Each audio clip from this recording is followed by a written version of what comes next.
So this is a question which I got, that is, what is the Chinese remainder theorem? So this is a statement when it comes to the Chinese remainder theorem. As you can see, it's like you're given a system of equations, and you know a system of equations, right? You have like say in two variables, you have a1x plus b1y is equal to c1, a2x plus b2y is equal to c2, and so on and so forth. This is a general kind of equations which we solve, which we know how to solve.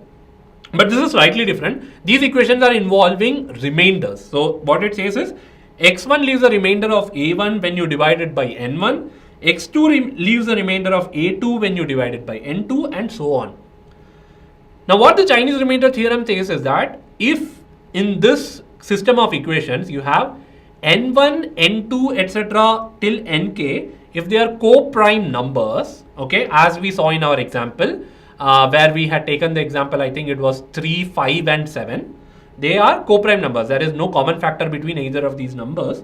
Then this system of equation, it says that it has got a unique solution. So that's important. So this unique word is important. It says that there is only one solution to the system of equation, and it is unique up to modulo n. Okay. So where n, the capital N, is nothing but the sum of these things. So in specifically, if you want to talk in with respect to the question which we solved, then our question, if you apply the Chinese remainder theorem, it will say that the system, our system, has a single solution. It will have a solution. It has a single solution